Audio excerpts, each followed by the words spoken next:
வணக்கம். குட்டி பிள்ளைங்களா, நல்லா இருக்கீங்களா?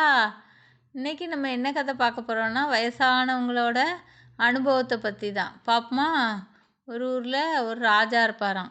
அந்த ஊர் சட்டப்படி என்ன அப்படின்னு சொன்னா, அந்த ஊர்ல உள்ள வயசானவங்கள கொண்டு போய் காட்டுல விட்டுட்டு வந்துரணுமா. யாருமே வீட்டிலேயே வச்சுக்கிடக்கூடாதாம். ஒரு 60 வயசு, 70 வயசு ஆயிட்டுனா அவங்கள கொண்டு காட்டிலே விட்டுறணுமா. அந்த வயசானவங்க அங்கேயே இருந்து சோறு தண்ணி இல்லாமல் அப்படியே சாப்பிடவே இல்லாமல் இறந்து போயிடுவாங்களாம். இதுதான் அந்த ஊர் வழக்கமா. அப்போ ஒரு நாள் என்ன ஆச்சு அப்படின்னு சொன்னால், ஒரு முருகன்னு ஒருத்தன் இருந்தானாம். அவனுக்கு அவங்க அப்பாவுக்கு வயசாயிட்டான். 65 70 ஆக போதான். அப்போ ஐயோ கடவுளே, அப்பாவை பிரியதுக்கு அவனுக்கு மனசே இல்லையாம். ஏன்னா அவங்க அப்பா மேலே அவனுக்கு ரொம்ப பாசமாக இருக்குமா. என்னடா இப்படி சொல்லுதாங்களே அப்படின்னு சொல்லிட்டு ரொம்ப அழுதுகிட்டே இருப்பானா விடிய விடிய. ஏன்னா நாளைக்கு கொண்டு அப்பாவை கொண்டு காட்டில் விடுற நாள் வந்துடுமா. அப்போ என்ன செய்வானோ, சரி விடுறேன் அப்படின்னு சொல்லிட்டு அப்பாவை கூப்பிட்டு போயிட்டு அங்கே காடு வரை கூப்பிட்டு போயிட்டு அப்புறம் அழுது உருண்டு அவனால் அவங்க அப்பாவை பிரிஞ்சு இருக்கவே முடியாதான். அப்புறம் சாயங்காலமாக இருட்டினோன்னு நைஸாக அவங்க அப்பாவை கூப்பிட்டு வந்துடுவானா.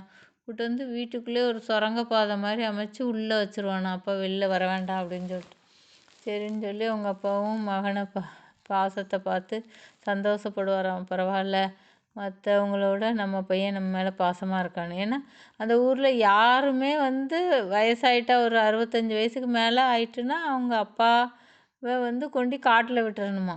அப்போ நம்ம பையன் பரவாயில்ல, நம்ம மேலே பாசத்தில் கொண்டு வந்து வச்சுருக்கான்னு. அப்போ இது யாருக்குமே தெரியாதான். டெய்லி டெய்லி ரகசியமாக தான் அவருக்கு சாப்பாடு கொடுக்க வைக்க அப்படியே இருப்பானாம். அப்போ ஒரு நாள் இது ராஜா ஒரு போட்டி வைப்பாராம். என்னன்னு சொன்னால், எல்லாரையும் கூப்பிட்டு அரண்மனை வாசலில் எல்லோரும் நிற்பாங்களாம். அப்போது போட்டி என்னென்னு அறிவிப்பாராம். யார் சாம்பலில் கயிறு திரிச்சிட்டு வரணும் அப்படின்னு சொல்லுவாங்களாம். சாம்பலில் கயிறு திரிக்கணும்னு. சரின்னு சொல்லிட்டு வந்துடுவானா இவன். அப்போ எப்படிடா யோசிச்சுட்டே இருப்பானா, சாம்பலில் எப்படி கயிறு திரிக்க முடியும்னு சொல்லிட்டு. அப்போ அவங்க அப்பா என்ன சொல்லுவாராம், ஒன்றும் இல்லைப்பா, ரொம்ப ஈஸி. ஒரு தாம்பூலத்தை எடுத்துகிட்டு வா அப்படின்னு. தாம்பூலத்தை எடுத்துகிட்டு வந்தால் அது மேலே ஒரு கயிறை வைப்பாங்களாம், சணல் கயிறை வச்சு அதை லைட்டாக தீ எரி அப்படின்னு. அந்தோடனே அந்த சணல் கயிறை லைட்டாக தீ வச்சோடனே அது அப்படியே மெதுவாக எரிஞ்சு அந்த இது பத்தி மாதிரி ரொம்ப தீ அதிகமாக எரியாமல் ஊதுபத்தி எப்படி இது பண்ணுவோம் அந்த மாதிரி மெதுவாக எரிக்க சொல்லுவாராம். அந்த மாதிரி எரித்தோடனே பார்த்தா அந்த சாம்பல் அப்படியே அந்த கயிறு ஷேப்லேயே இருக்குமா. அதோடனே அதை மூடி வச்சு மறுநாள் காலையில் கொண்டு ராஜாட்ட காட்டுன்னு சொல்லுவாராம். உடனே அவன் அதை அழுங்காமல் எடுத்துகிட்டு போய் மறுநாள் ராஜாட்ட காட்டுவானான். ராஜாவுக்கு ஒரே ஆச்சரியமாயிருமா, பரவாயில்லையே அப்படின்னு சொல்லிட்டு. அப்போ இந்த போட்டியில் முருகன் வெற்றி பெற்றுட்டான்னு அறிவிச்சிருவாங்களாம். அடுத்த நாள் இன்னொரு போட்டி என்ன அப்படின்னு சொன்னால், இந்த ஒரு பேப்பர் கொடுப்பாராம், ஒரு மாதிரி பேப்பர். அதில் எழுதியிருக்க என்ன வேர்டுன்னு சொல்லி கண்டுபிடிக்கணும்னா, அந்த பேப்பரை பார்த்தா ஒன்றுமே இவனுக்கு தெரியாதான். வெறும்னு வெள்ளை பேப்பர் மாதிரி தான் இருக்கும். அப்போ என்னடா இப்படி இருக்குன்னு சொல்லிட்டு சரின்னு சொல்லி வீட்டுக்கு வந்துடுவானான். வீட்டுக்கு பார்த்தா அவங்க அப்பாட்ட காட்டுவானான். அந்த மாதிரி இருக்குது, இதில் என்ன எழுதியிருக்குன்னு. அதோடனே அவங்க அப்பா அந்த பேப்பரை வாங்கி லைட்டாக மோந்து பார்ப்பாராம். அப்போ அதில் என்ன இருக்குன்னா, சோப்பு வாடை அடிக்குமா. உடனே அவங்க அப்பா ஒன்றும் இல்லை மகனே, இந்த பேப்பரில் சோப்புனால் எழுதியிருக்காங்க.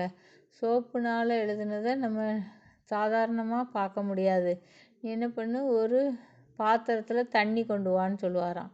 உடனே அவங்க பையன் முருகன் ஒரு பாத்திரத்தில் தண்ணி கொண்டு வானான். அந்த தண்ணி மேலே இந்த பேப்பரை வைப்பாராம். உடனே அதில் வாழ்க பல்லாண்டுன்னு சொல்லி எழுதியிருக்குமா.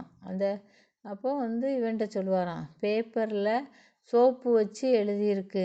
அந்த மாதிரி உள்ளதை என்ன பண்ணணுன்னா, ஒரு தண்ணி இருக்கிற பாத்திரத்தில் வச்சு அது மேலே வச்சு பார்த்தா உனக்கு தெரியும். அதில் சோப்பில் எழுதுனது அந்த தண்ணி பட்டவுடனே வெளியே தெரிய ஆரம்பிக்கணும். சரிப்பான்னு சொல்லிட்டு மறுநாள் போய் ராஜாட்ட சொன்னோம். ராஜா ரொம்ப ஆச்சரியமாக இருக்கும், பரவாயில்லையே 2 போட்டியிலையும் முருகன் ஜெயிச்சிட்டானேன்னு. அடுத்து 3ஆவதாக என்ன அப்படின்னா, ராஜாவோட குழந்தைக்கு சளி இருமல்னு ரொம்ப இருக்குமா. ஒரு 3 வயசு குழந்தைக்கு யாராலையும் குணப்படுத்த முடியாதாம். அதுக்கு யார் நல்ல மருந்து சொல்கிறாங்களோ அவங்களுக்கு தக்க சன்மானம்னு சொல்லிடுவாங்க. சரின்னு சொல்லி இவன் வந்து சோகமாக இருப்பானாம்.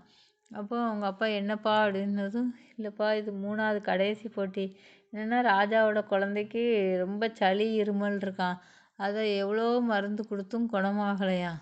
அதை யார் குணப்படுத்தாங்களோ அவங்களுக்கு தக்க சன்மானம்னு ராஜா சொல்லியிருக்காரு. இன்னும் அவங்க அப்பா ஒன்றும் இல்லைப்பா, குப்பைமேனி இலைய அரைச்சி அதை வந்து சாறை எடுத்துகிட்டு போய் அந்த குழந்தைக்கு ஊட்ட சொல்லு, 1 ஸ்பூன் 1 சங்கு ஊட்ட சொல்லு, அது வாமிட் பண்ணிடும், அவ்வளோ சளியும் வெளியே வந்துடும்னு சொல்லுவாராம். இருமலும் நின்றுன்னு. உடனே இவன் மறுநாள் குப்பைமேனி இலையை நல்லா சாறை எடுத்துட்டு கொண்டு போய் ராஜாட்ட கொடுத்து, இதை 1 சங்கு போட்டுங்க, அது சளி எல்லாம் வெளில வந்துடும் அப்படின்னு சொன்ன உடனே அதே மாதிரி அந்த குழந்தைக்கு ஊட்டினோடனே அந்த சங்கில் அந்த சளி எல்லாம் வெளில வந்துடுமா. அப்போ ராஜாவுக்கு ஒரே ஆச்சரியமா, பரவாயில்ல முருகன், எப்படி 3 போட்டியிலையும் ஜெயிச்ச அப்படின்னு. அப்போ அப்படியே தயங்கிட்டே இருப்பானா. எல்லோரும் இருப்பாங்களா, மந்திரி எல்லாம் அரசவையில் இருப்பாங்களாம். அப்போ சும்மா சொல்லுன்னு, ராஜா நான் உண்மையான காரணத்தை சொன்னால் நீங்கள் என்னை தண்டிச்சிடக்கூடாதுன்னு, கண்டிப்பாக தண்டிக்க மாட்டேன் அப்படின்னு.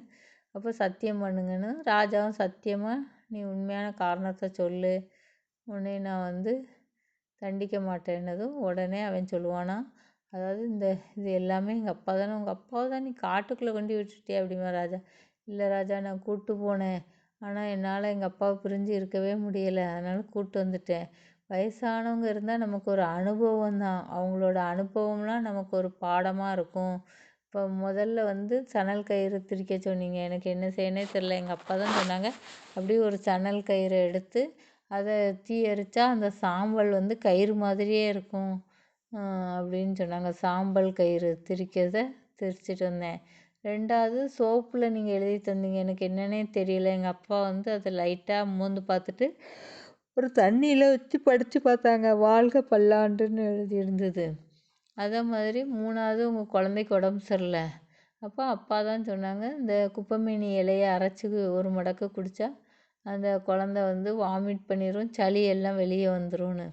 அதுதான் எப்போவுமே வந்து ஒரு வயசானவங்க அனுபவிச்சவங்க நம்ம வாழ்க்கையில் ஆலோசனை சொன்னால் நம்ம வாழ்க்கை எப்போவும் வெற்றியாக இருக்கும் அப்படின்னு சொன்னோன்னே அந்த ராஜாவும் புரிஞ்சுக்கிட்டு மக்கள்கிட்ட மன்னிப்பு கேட்பாராம். இனிமேல் எந்த முதியோர்களையும் கொண்டு காட்டில் விடக்கூடாது அப்படின்னு சொல்லிடுவாராம்.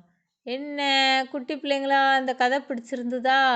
அதாவது எப்போவுமே நம்ம வந்து வயசானவங்களையோ பெரியவங்களையோ உதாசீனப்படுத்தக்கூடாது. ஏன்னா ஒவ்வொருத்தரும் வந்து ஒரு வாழ்க்கை, நம்ம வாழ்க்கைக்கு ஒரு பாடமாக இருப்பாங்க, சரியா?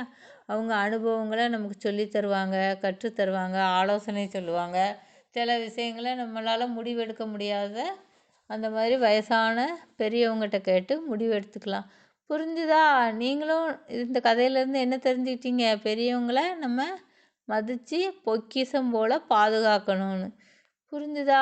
இந்த கதை பிடிச்சிருக்கா? நன்றி, வணக்கம்.